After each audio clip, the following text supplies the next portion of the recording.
Hello and welcome to the second ICOM UK lunchtime event with a focus on protecting cultural heritage under threat. My name is Christian Barth and I'm the co-chair of the UK National Committee of the International Council of Museums. There are many situations that can pose a risk to heritage, both movable and immovable, accidents, natural disasters, but also deliberate destruction. ICOM is very much engaged with preventing the destruction of cultural heritage. As part of our work, we've organised this current series of events. The talks are intended to identify simple steps for cultural heritage professionals to introduce into their everyday practice. The first talk in this event series on Wednesday, the 9th of November, had explored the instruments ICOM has developed to support the protection of heritage in conflict situations and how these instruments are being used in practice during the current war in Ukraine. The recording of this event is now available on the ICOM YouTube channel, and we'll put a link to this recording in the chat. The third talk will be held on 14th of December, and more details about that will follow later. But please reserve your place in advance on Eventbrite, and again, we'll put a link to this event in the chat for this current event. Today, we're focusing on the theme of decolonisation in the context of Ukrainian cultural heritage. In the UK, when we talk about decolonisation, we often think of British Empire. In other parts of the world, decolonisation has a very different meaning, and our speakers today are going to explore this. These speakers are Mel Bach from Cambridge University Library and Tatiana Filevska from the Ukrainian Institute in Kiev. This current event series is about Ukraine, but we're planning future events with a focus on conflicts and also natural disasters elsewhere in the world.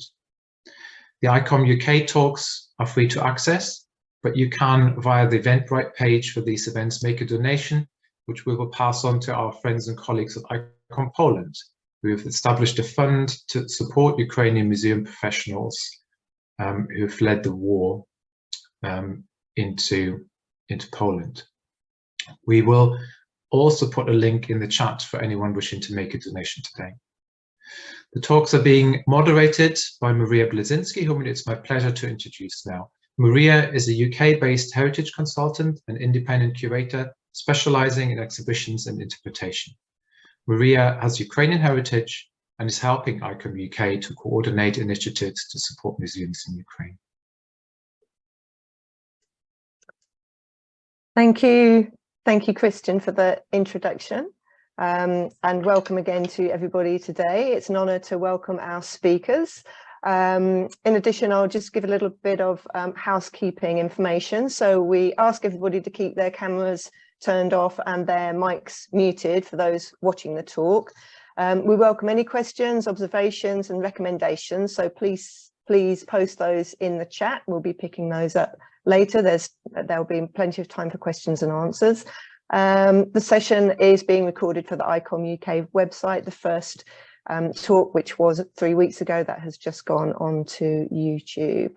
As Christian said, today's talk is about decolonising our understanding of Ukrainian history and cultural heritage and what we can do here in the UK and in the West to support our colleagues in Ukraine.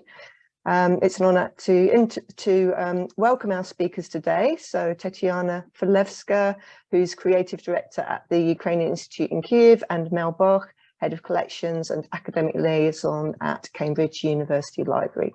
So our first speaker, Tatiana, is actually joining us from New York today. Where the Ukrainian Institute has been organising a fundraising concert of Ukrainian choral music at the Carnegie Hall, which I think takes place on the weekend. So we're really grateful for Tatiana for making time to join us. Tatiana is an art manager, a curator and a writer. Her background is in philosophy, contemporary art and Ukrainian art history of the 20th century. She's a specialist in the avant-garde movement in Ukraine and author of 3 books. Kazimir Malezevich, the Kiev period 1928 to 1930, Kazimir Malevich, the Kiev aspect, and Dmytro Gorbachev, Sluachy. I don't think I pronounced that very well, Tatiana, so you'll have to forgive me on that one. Tatiana has worked in various art institutions in Ukraine, and this year she also curated the public program dedicated to decolonisation for the Ukrainian pavilion at the 59th Venice Biennale. Today, Tatiana will explain why the decoloniality of Ukraine matters and what we can do to help in our professional roles. The floor is yours, Tatiana. Thank you so much. Thank you, Maria, Christian, Mel, for having me today with you. It's an honor and a pleasure. Yeah, sorry, the lights is still a bit down here. It's early morning in New York, where we actually have the big concert at Carnegie Hall this Sunday, dedicated to 100th anniversary of the first performance of the famous song Shedrek, Ukrainian folk song, with the interpretation of a professional musician, which became the Carol of the Bells, which you will hear quite a lot during this Christmas season. And I will share my screen to start my presentation and tell you more about what we are doing in terms of decolonization and what museums can do about it. So I will basically focus on why decoloniality and museums matter after the 24th of February, what has changed, and why we point out the necessity, the urge to work with this notion at this particular time. You already know all my biography, so I won't stop there. Yeah, I work for the Ukrainian Institute, Ukraine's public diplomacy institution, and our main goal is to organize and facilitate cultural relationship between Ukraine and the world. We started working a little bit more than 4 years ago, so we're quite young compared to our counterparts like the British Council, the Goethe Institute, but we are working quite hard to do our job, and we are working now in more than 20 countries and performing hundreds of projects a year and reaching to millions of audience over the world, and working in different areas, including arts and academic programs and civil society, promoting Ukrainian language and doing our own research and analytics. And this year, one of the focuses was on decoloniality. And as you already heard, I was curating the program at the Venice Biennial, which was a series of 5 conferences dedicated to different aspects of decoloniality, starting from April with the opening of the Biennale, and the last event took place just 10 days ago in mid-November. The program was dedicated to topics like missing art histories, like weaponizing art, how art is being misinterpreted, how Ukrainian art was overlooked for decades, and other topics. We have also completed a series of discussions together with the Birkbeck Center for Museum Culture and the British Council in the framework of the UK-Ukraine season, which is running from May till next March, and which is the largest, I think, presentation of Ukrainian culture in the UK ever. And we are in the middle of the UK of the ICOM UK talks, Heritage in Crisis, and I'm very happy to be part of this particular event today. So just a few points on why it is important. Before February 24, the imperial character, imperial essence of Russian state was not obvious to the world, but now it is. No one can neglect that this war has a neocolonial nature and essence, and that the aim of Russian state in this particular war is to erase Ukraine as a nation, as a culture, as an identity. And of course, culture is one of the targets for them in this war, knowing all the losses we have in our cultural heritage. Hundreds of cultural sites destroyed, thousands of cultural objects looted. Just in one museum in Kherson, 15,000 objects were looted recently. For us in Ukraine, who have suffered all of these atrocities throughout centuries, we know that always Russian Empire, the USSR, and the Russian Federation were always imperial powers trying to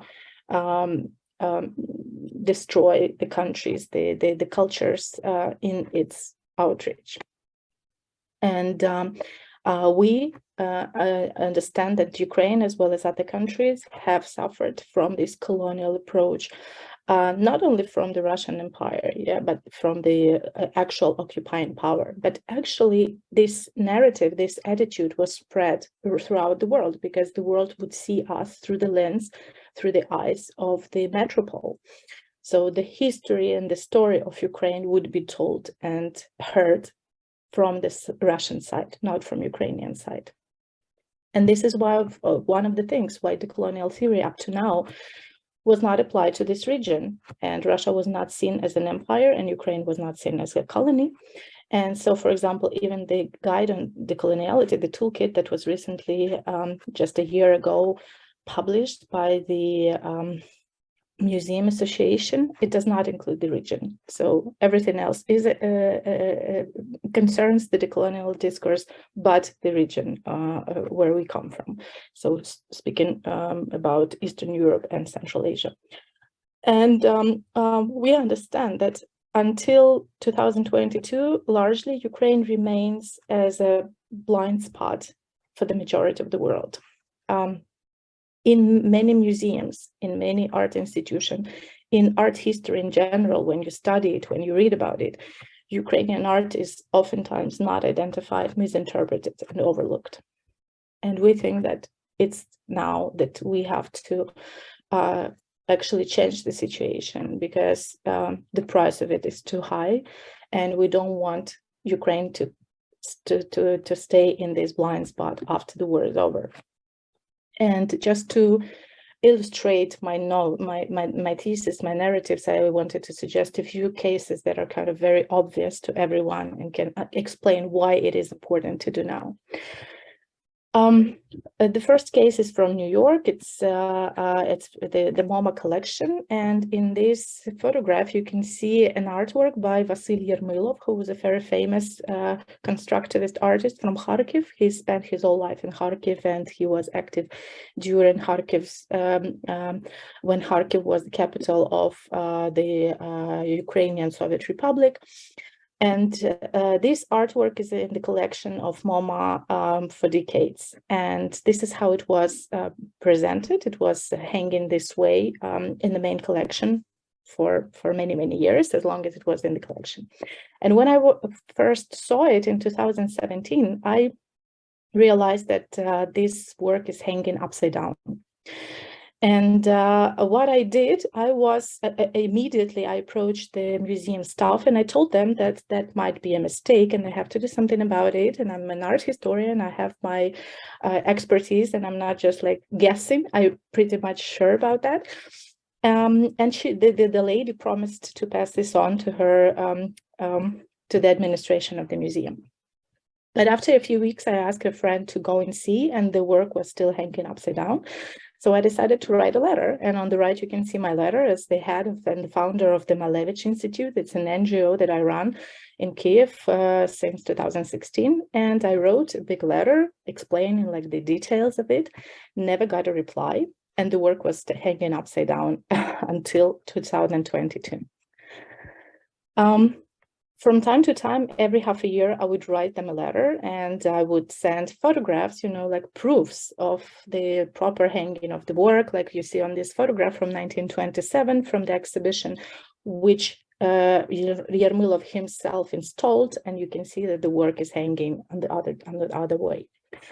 In the beginning of the invasion, the MoMA initiated an exhibition. It was called In Solidarity, and they gathered all the artworks from their collection from the artists of Ukrainian connection. So they were either born or worked or had some kind of relationship to Ukraine.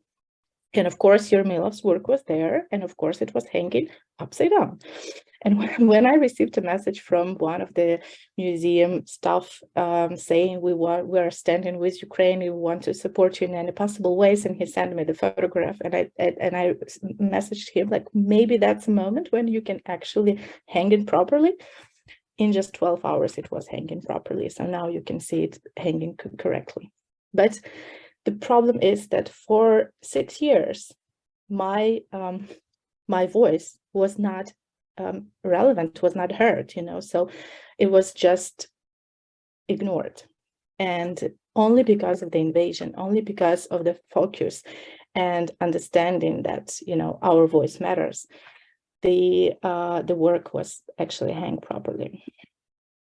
And I think it's a very successful case, actually. So I'm very grateful to MoMA for actually doing it, both the exhibition and hanging the artwork.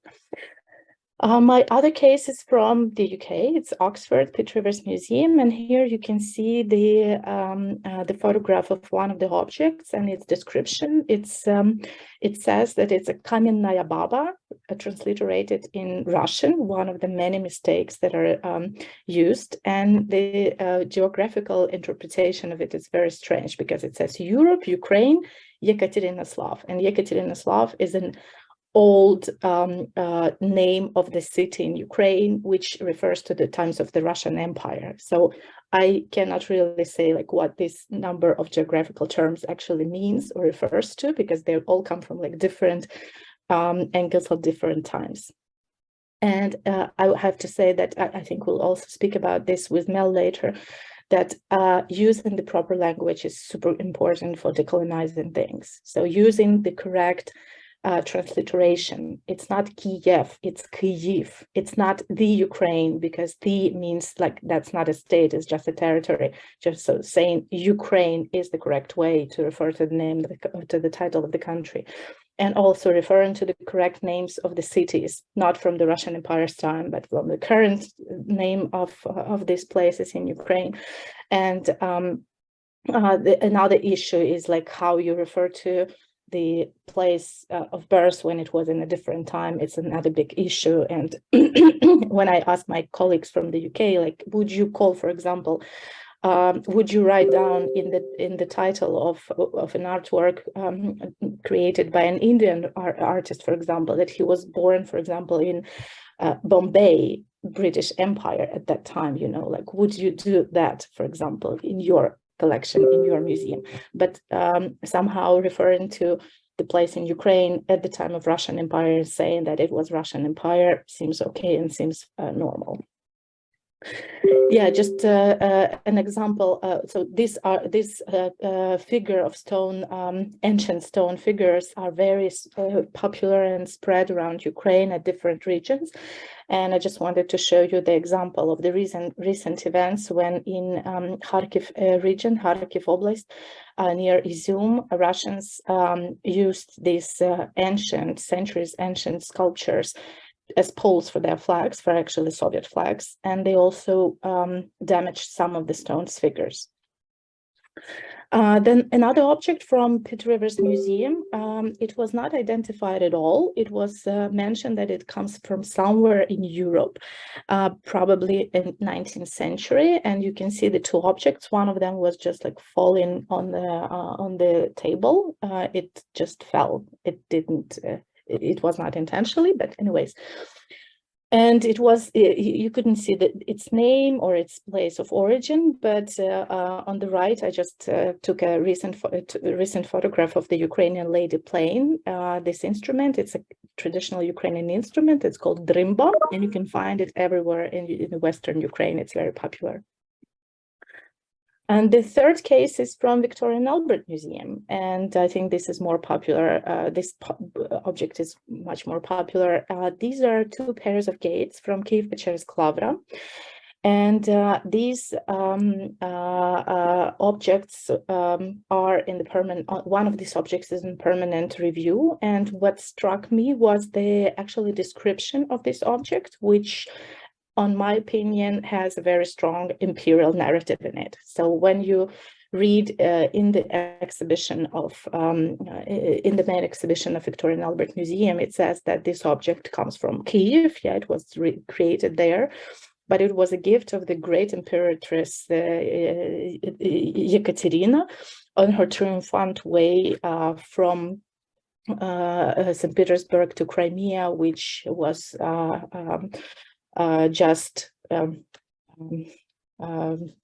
we just became Russian Empire.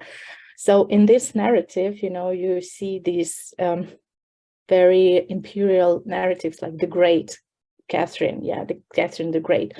And, you know, for Ukraine, she was not great at all, because she literally destroyed the statehood of a hetmanat, which existed for more than a century, and it was a Ukrainian state of the time. And she literally destroyed it and diminished Cossacks as identity.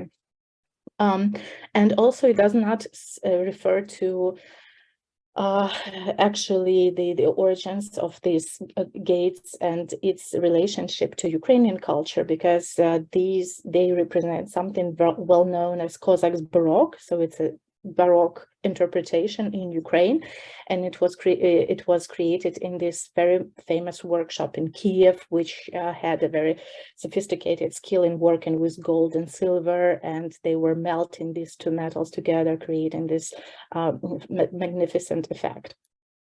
And also there were some mistakes in the interpretation of these gates, because they were both said to be from one church, while the church is very small and only one gate can fit in it. So the other gate came from a different church, and it was quite easily possible to identify if you would just connect to the Kiev-Pechersk Lavra, which is also a museum, and there are also colleagues of yours, experts, that can give you all the information. So in this particular case, I just want to emphasize that local expertise is a very important thing, and you can and should use it and refer to your colleagues in Ukraine while you are identifying or working with objects from Ukraine.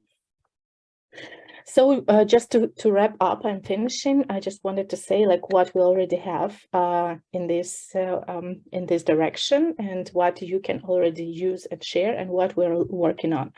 So first of all, you can look through your collection and see if the artworks from Ukraine are identified correctly. So something that comes from Russian Empire or Russia might not be Russian at all. It might be Ukrainian, Georgian, Baltic, belonging to different states all throughout the empire. So you can identify it correctly, transliterate correctly, put the correct geographical identity.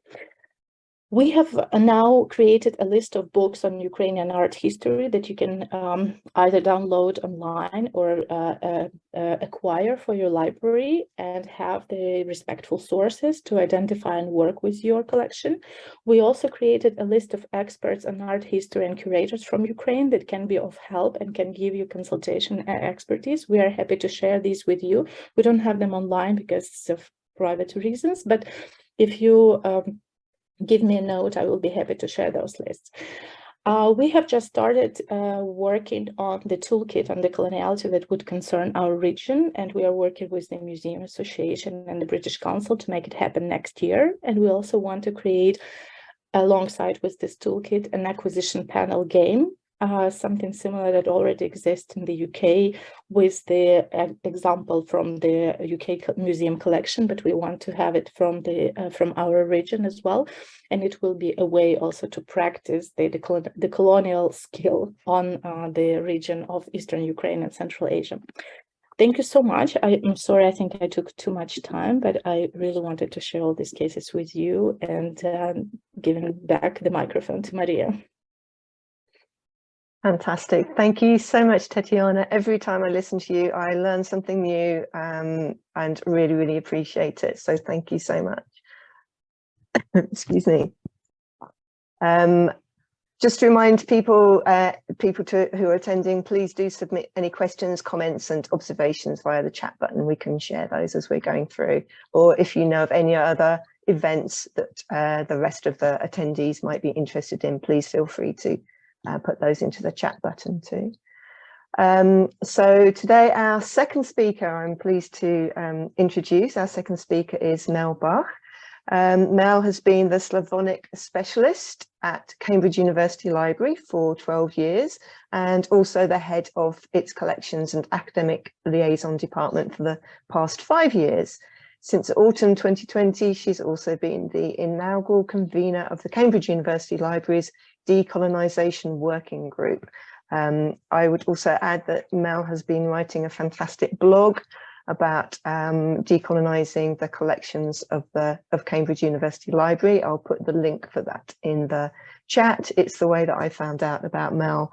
And for me as well, coming from a museums background, I was particularly interested in how she was applying decolonisation in a library setting, library and archive setting. And I think there's a lot that we can learn from you today, Mel. So over to you, the floor is yours. Thank you so much. I'm incredibly honoured to have been asked to this and to share the floor with Tetiana. It's just incredible. I slightly wish I'd gone first because I think it's always hard work to follow a speaker in a presentation like that. But Tetiana, thank you so much. I should also say that I am technically on strike today, so while listening, please also at the same time pretend that I'm not here. So so normally, yes, as Maria has explained. I also have a very noisy cat, forgive her and me. I'm not a museum curator, but a librarian. Part of my job is that I am the Cambridge University Library Slavonic specialist. What that involves is responsibility both for new books, largely in practice in Ukrainian, Polish and Russian, and also I'm responsible for our existing collections, both in Slavonic tongues from all around the world, but also from across all the countries previously in the Soviet Union and or behind the Iron Curtain. And as Maria said, another of my responsibilities is that I convene the Cambridge University Libraries Decolonisation Working Group, to which I bring not only my Slavonic experience, but also my work as head of the department that collects research and teaching material in European root languages from 6 continents. So I'll quickly, sorry, there's nothing I can do about the cat, I should say. We've just got to bear with her. So here is a quick slide to show the makeup of the Decolonisation Working Group. And I've deliberately put the non-library stroke archive folk first, because their input as external critical friends is hugely important. And you'll notice, I think for this audience, that there is a rep from the University of Cambridge Museums. You'll see lower down that I also refer to another decolonisation group because Cambridge is fortunate enough to have the Decolonising Through Critical Librarianship group, which started in 2018 and helps librarians and archivists work together to share experience and thoughts to decolonise their collections and also their practices. So I'm very aware that I'm talking today as someone with some pertinent language and area studies expertise, and well, experience rather than expertise, but also someone with some decolonisation experience, when I suppose that many people listening might lack one or other or both. So as with Tetiana, I will talk about some some examples of decolonisation from Cambridge libraries, but then I'll also, like Tetiana, give some examples of things to think about, particularly for those who might not have any of the experience that I've been able to bring to things here. So the definition of decolonisation that we have in the working group's terms of reference, which we drew up in 2020 when we launched, makes deliberate reference, and here's the quotation, to the legacies of many colonial powers in our collections, and not only the legacy of the British Empire. And the full-scale Russian invasion of Ukraine in February 2022 has brought that careful reference into appalling fine clarity. So here are a few of the main headings of the work of the Decolonisation Working Group. And here they will just happen to begin with C, but of course collection is a major thing there. And here they are again with some more concrete examples which relate to Ukraine and also to Russia. So for those of you who might not know, Ukrainian uses the Cyrillic alphabet, and we in libraries generally use the standard Library of Congress transliteration rules for Ukrainian Cyrillic. This ensures that the catalogue metadata, which focuses chiefly on transliterated versions of title, author name, and so on, is consistent. It doesn't necessarily fit the bill when it comes to pronunciation, but the idea is that consistency that allows our readers to find material. But here in Cambridge, we have a lot of older metadata that, even though it's in the online catalogue, still bears the traces of times when cataloguing was often done by those without sufficient expertise. So anything that was in a Cyrillic alphabet might automatically have been assumed to be Russian. So I'm just going to give an example here. So we have the original Ukrainian Cyrillic at the top, and then we have the second one down is what I have found in the catalogue, and then at the bottom is the correct transliteration. So looking at that central one, this might not be so interesting for people who aren't interested in alphabets and so on, but that second one down, the main title in the $A field is largely correct. So the first and the third words have been transliterated according to Library of Congress Ukrainian Cyrillic transliteration, let down by the second word, which starts with the letter P instead of the letter R. So that's already a mistake. But then the rest of it, the subtitle and also the section about the responsibility, so the name of the editor, somebody else has transliterated as though they were reading Russian. So they've also, in the first word of the subtitle, they've also just left off the first letter. So in total, even though we have, what do we have here? 8 words, almost all of them are incorrect in some way. And so that's the kind of thing that you could say, but it's on the online catalogue, but somebody has checked it. No, this is the kind of thing that happens when you don't have the expertise. You can also, of course, just have sometimes human error, but this is way beyond human error. Maybe that first one where they've transliterated, they've actually kept what looks like a P and they've transliterated also as a P when it should be an R. That could be human error, but the rest of it shows that the human error has gone further, that they have just, somebody without sufficient expertise has made a decision. And then where does that leave the reader? I mean, as everyone here knows, if you don't have things properly described, you arguably may as well not have them. Because certainly for us in Cambridge University Library, we are pretty unique among like legal deposit libraries and libraries that have such huge bought collections as well, that we have about half, one is now under half of our 9 million items you can browse on the open shelf. But I mean, you know, even with 4 million items on the open shelves, I mean, you need to have the correct metadata. So this is just one kind of random example of how wrong things can go. And of course, I've now corrected it. But I think one of the questions we could talk about is how do you even go about finding the problems? You can identify problems quite easily if you know if you know about some of them, but other ones, the question is how do you even get started in identifying the problems? So we also have records where, for example, so older records, again, incorrect metadata, where the Ukrainian form of Ukrainian cities and towns might remain in their Russophone form. If the heading never matched the Library of Congress one, again, we use the Library of Congress thesaurus, which when that changes, it is updated. So Kiev became Kyiv more recently, and as long as the original heading linked to the Library of Congress one, it was also updated. But if it was wrong to begin with in some way, then it won't have been automatically upgraded. Classification, which is the process for giving something a class mark or a shelf mark, certainly in the main university library bears lasting hallmarks of empire in general, and certainly in terms of the Russian Empire and of the Soviet Union.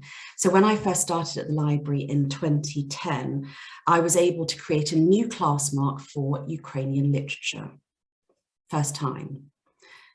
But we lack the resources to revisit all the previous classification decisions, which would have seen older Ukrainian literature books placed in Russian literature. So even though we found a solution, we could only apply that solution in practice for new material coming in. So now, of course, we are trying to look again with more determination to understand how much work might be involved to try to work towards any possible funding or project time that we can get from somewhere. In terms of collection promotion, we are trying to think more broadly about the audiences we want to reach and how we might reach them. It's about readers and potential readers, of course, but also about other librarians and information professionals, and also simply a chance to promote and celebrate Ukrainian life and culture and history to as many people as possible. We have kept up a weekly blog post about Ukraine since Russia invaded on the 24th of February, but there are other routes to take as well. For collection development, we are focusing at the moment increasing our collections about Ukraine even more proactively. In terms of material from Ukraine itself, we are both buying pretty much whatever our supplier can provide, but at the change of financial years, which for us happens in the summer, we were able to win extremely rare approval for budgetary rollover of funds so that this financial year we are ready to support authors and publishers and vendors across Ukraine when their work can really return to something like normal. And finally, community engagement. We need to remember that our collections and their importance is far, far, far more now than just, if I can say, just about academia. Cambridge has got a significant Ukrainian refugee community now, including displaced librarians. We need to think about what our collections can do for the refugee community, for their well-being, for their interest, and we should hopefully are still trying to think about what opportunities we can give them. Earlier this month, I put on a temporary exhibition celebrating our Ukrainian collections, which I invited invited members of the local Ukrainian community to take part in by voting for their favourite items from a long list. Here's an example from the long list, and saying a few words about their choices. And for the exhibition, I provided captions in Ukrainian and English. The exhibition, which was small and temporary, it had about 20 items in it, was designed for both UK and Ukrainian audiences, not simply in terms of the language of the captions. We wanted to show to the Ukrainian audience examples of what we have to demonstrate the richness of our Ukrainian collections and to express our interest in Ukraine. But also we were helping the UK audience, we hoped, to develop an ever deeper appreciation of Ukraine and its culture. And yeah, so here is a list of some of the things that, when I was trying to think about all the things that when we're trying to tackle colonial legacy in terms of Ukraine, what the various things that might have gone wrong. And so I've started by saying the coloniality of the items themselves. So, for example, in a library context, books that deliberately place Ukraine as part of a larger Russia or some other geopolitical identity. The colonial legacies of your own institution. I think that's also something that's really important to think about. You've heard me talk about the colonial era classification system here. So it may be that the material itself is not causing a problem. It's about how it is treated and how it has been treated in the past that causes huge problems now. So we might be getting, and hopefully are getting, the most interesting, challenging material from Ukraine, about Ukraine from around the world. But what if it was still just going into Russian history or Russian literature? What does that say? You know, it's a kind of, it also influences the reader. It can't help but do that.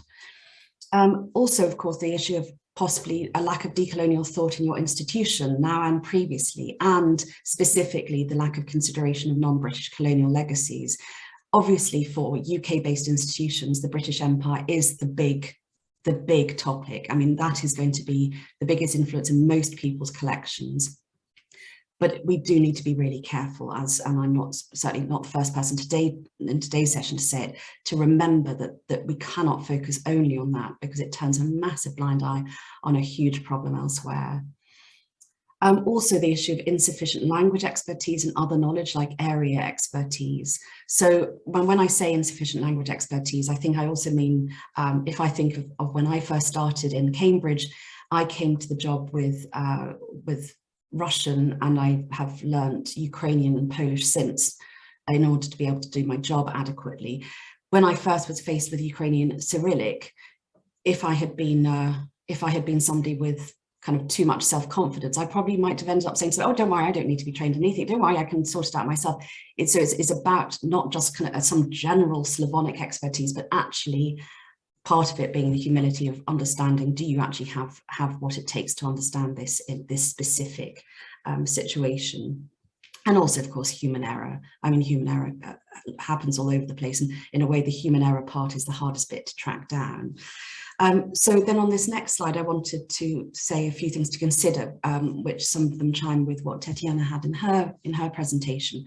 Well, first of all, I mean, you know, to start from a positive, how might your institution celebrate its Ukraine related holdings?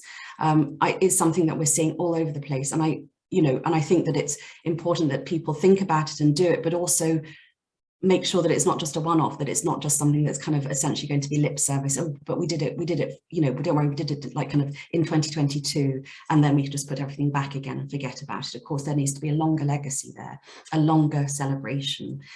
And so does your institution have Russian items or collections?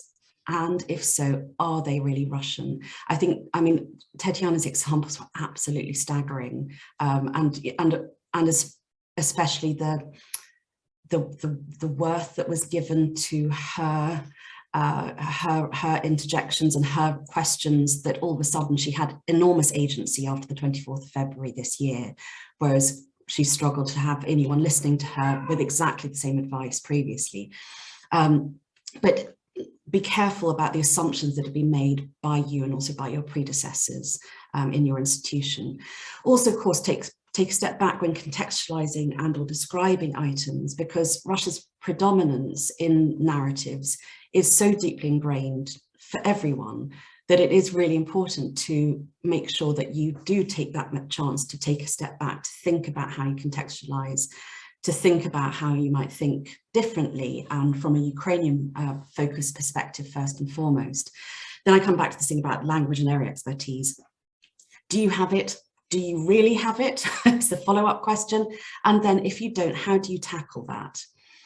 And also, are there collections that might be hidden due to a lack of expertise in the past? And, you know, just starting to think about how you identify them and tackle the problem now.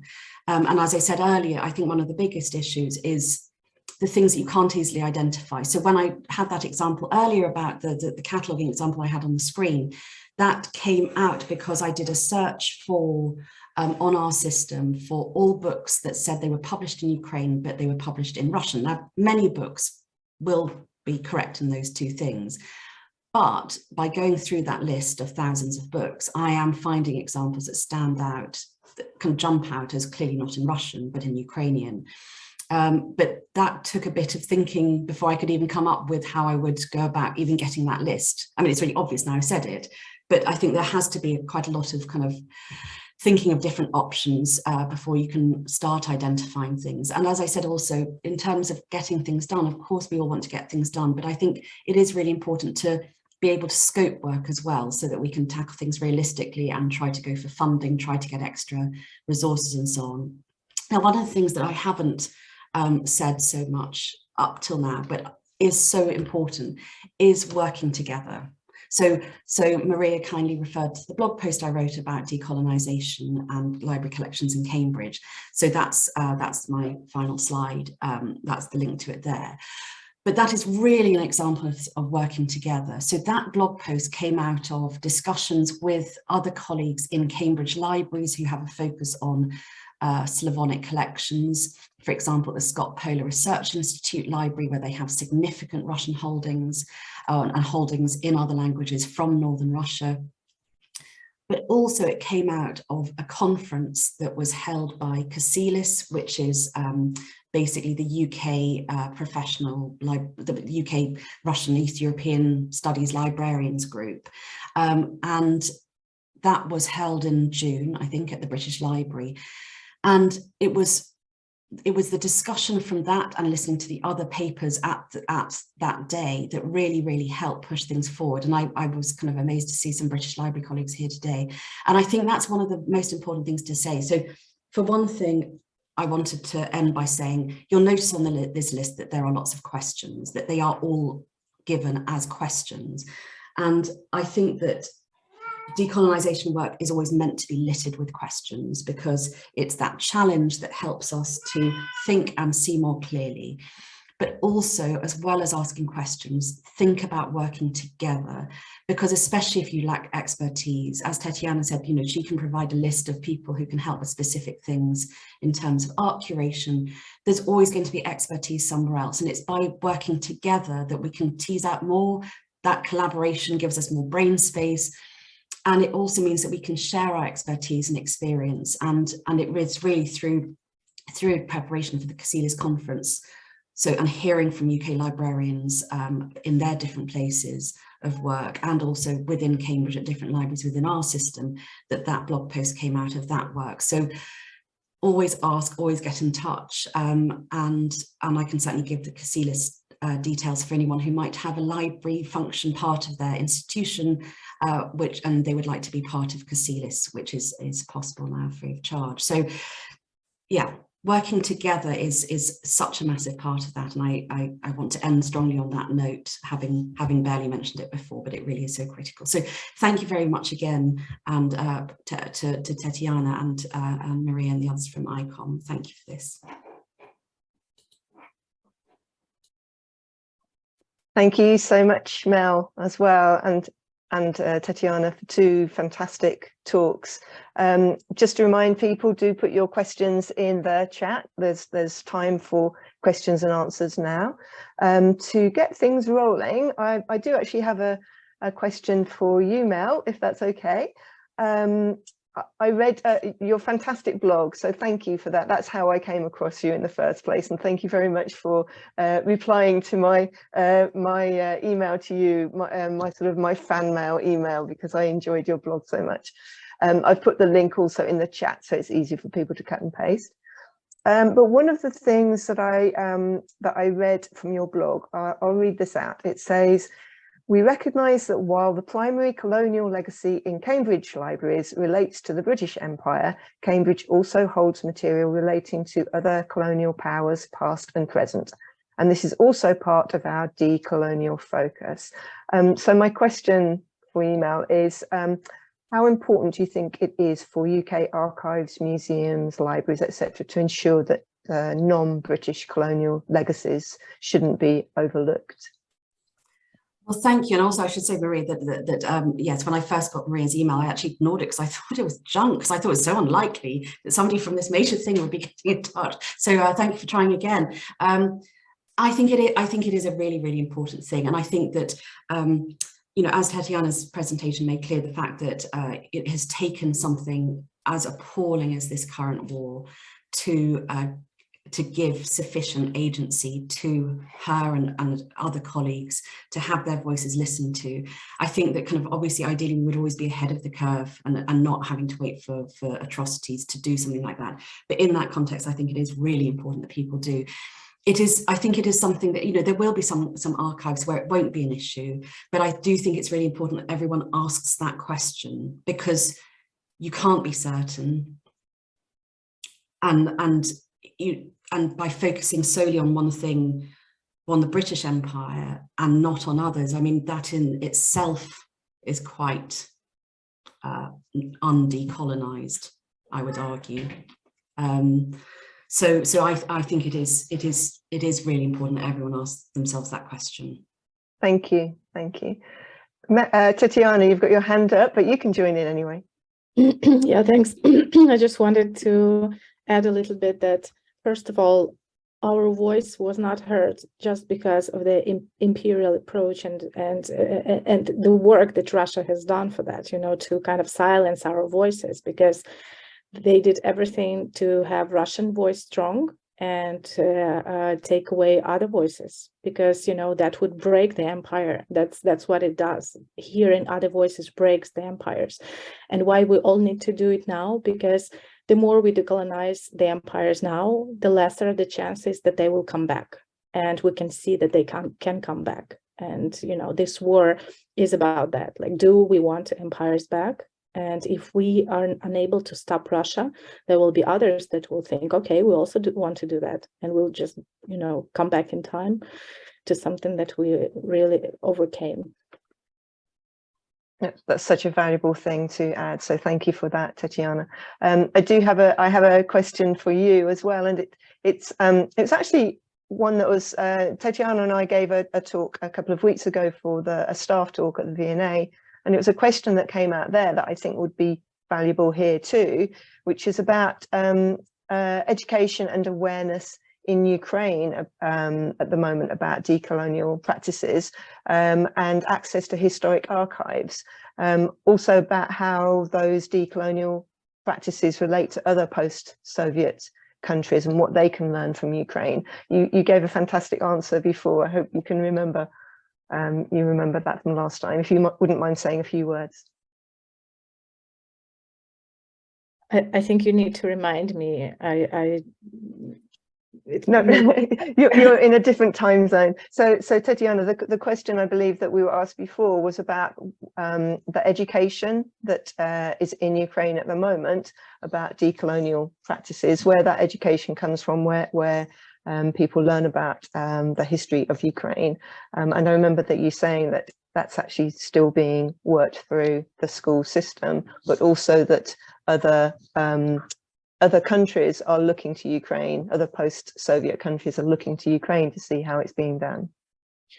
Yeah, I remember now. Well, I mean, we still have a lot of homework to do. We are not even halfway, I think, because this conversation about the urge for the coloniality, it just actually started being an important discussion recently, you know. So before February, we thought we had other issues to deal with firsthand, but now we realize that we really have to go back to our archives and try to find what's left there, because after the decades of erasure of our culture, we literally don't have the resources, the archives, the libraries, the knowledge about our past, and we have to bring what is possible back, because people were killed together with their archives, together with their works, artworks. I mean, you know, the whole collections were burned in the 30s and then in the 50s. So there are some artists that we only know of them, but we don't know anything about them or their work, because everything was destroyed physically. You know, it's like and it's impossible to return it back from the ashes. And but we are doing this work, and I think that there is a very strong awareness of the urge and the necessity to do it right now. And I know from other colleagues that, you know, started to think about something like, you know, like creating red list or creating the list of lost heritage. For example, my colleagues in Kosovo, their war ended 23 years ago, and they still don't have the list of the lost heritage, you know, so they are just beginning to work on it now. I know that many colleagues from former Soviet states, like, I don't know, Georgia or like Central Asia countries, they still don't have their voice out in the world. They didn't claim their heritage back yet. And when we are doing our work here, we're also making this path for everyone else. We are inviting others to say, come and claim your heritage, you know, say that this is part of Georgian culture. And I think I also brought this example to you when back in June, I think we were in Berlin and had a sneak preview of the new exhibition and Humboldt Forum about Central Asia. And we had some of the colleagues from Central Asia actually there, and they referred to the mistakes, to many mistakes in the exhibition. And the curators of the Humboldt Forum said that, well, they cannot do anything to it because the exhibition is already completed. It's going to open like this in September. I don't know if it's open or not, but I mean, that was very not the colonial approach, I have to say. You know, when you are having local experts pointing out to some mistakes and to some imperial narratives in your decolonial exhibition, and you don't do anything, you don't listen to their voice, that's not how it should work. And by doing our work, I mean, trying to decolonize Ukrainian heritage, we are also pointing out that there are other voices that are still not heard. Thank you. I think that's such a valuable thing to understand. It's not just about making Ukrainian voices being heard. It is much more diverse. It's making sure that that it's much more nuanced than that, and there's representation across Eastern Europe and the former Soviet Union as well. So thank you for that. Mel, I have a question for you. You mentioned, you were talking about the transliterations and the problems caused by that, and I know that very, very well indeed, because my father came over to the UK after the Second World War. Some official transliterated his name. I've got and also the other thing that comes into that is the genderization of names as well. So male surnames, female surnames, but it's the same name. So I actually, on my birth certificate, I actually have my father's spelling, the spelling for my father's name, surname, which is the masculine version of Blazinski. I spell it slightly differently. I spell it with a much more gender neutral way, but actually I should be Maria Blazinska. But I wondered whether you might be able to say a little bit more about that, and whether there was a link. You mentioned the site, the source that you use for transliteration. I wondered whether before the end of the talk there might be a website that you could put into the chat to share with people. I certainly can do that. Thank you, Maria. No, it is a real, it's a very difficult subject, and it is something that's, so one of the things that I was able to use quite a lot in this recent temporary exhibition was material we have in Cambridge from 2 amazing private collections that were donated to us that really filled in huge gaps in our 20th century Ukrainian holdings, because it was only when Ukrainian studies got started in the university in the late 2000s that my predecessor and the library really started ratcheting things up. So we've over doubled things in the last 10 years. So, and one of the riches of both these collections was that because the collections belonged to people in the diaspora, they held a huge amount of diaspora material that Ukrainians in Cambridge now might not have seen. That was a lot of feedback that I got from people visiting, that they were things they had read about but had never seen the actual material in person. And so, of course, I mention that because it is in diaspora that you start to have increasing issues of how a name might be spelt and how it's pronounced, and particularly for it's something that we've talked about, Maria, separately, about the importance for Ukrainians in the diaspora, certainly kind of post-war diaspora, the importance of the language and having things exact. But of course, then you have this gap. So in terms of the transliteration scheme, I mean, as I said before, it is not trying to make it so that the transliterated form is something that you can read out loud and it will be perfect sound. It's about consistency, that's all. But one of the things that certainly in library systems we have is that we have some fields in a library record that will be about transcription, so as they appear on the book, whether in transliteration or not. And in the last 10 years plus, most libraries have started having also the original Cyrillic script fields, which helps a lot for retrieval and for checking, just in case there are any errors. But that we also then have, what do we call it? We call it kind of analytical data, where you then, so supposing, Maria, you publish a book using one form of your name, but you've published other books with other forms. The idea is that also through the Library of Congress, you have a single entry under which you have all of your cross-reference other forms, so that in that book's record, you have whatever we've transcribed, whatever form you've used yourself in that book, but then we will have a link for you as the author to the standardized form. So between those two, that's how it's meant to work. There are, of course, again, to do with the lack of expertise, there can be times when people don't necessarily make the connection between the form they see on the page and the person they see in Library of Congress, because it is also down to people having the skills to be able to update the Library of Congress authorities to add other referenced versions. So it's not perfect, but that is how it is meant to work. And that's useful whether Cyrillic or transliteration is involved or not, because you do. That's fantastic. Variations, yeah. Lovely. Thank you so much. I'm keeping an eye on the time and I see that we're running out. We could keep this conversation going for much longer. So, but I think we now really do have to wrap up, sadly. Thank you to both of our speakers, Tatiana Filewska and Mel Bach. We really appreciate your time today. A reminder to people, if the viewers here, if you do want to make a donation, an additional donation, the money does go to ICOM Poland. I can see, Mel, that you've put the link to the Library of Congress in the chat as well. Thank you. And also I saw that Dana has put a link to say that the red list for Ukraine has just been released, published as well, which is fantastic news. That was the talk that we gave last year. So just leaves me to pass back to Christian for final thanks. Thanks, Mel. And I entirely agree that this has been super interesting, and I've got my head full of questions, and we could probably continue this conversation well into tonight or until lunchtime for Tatiana.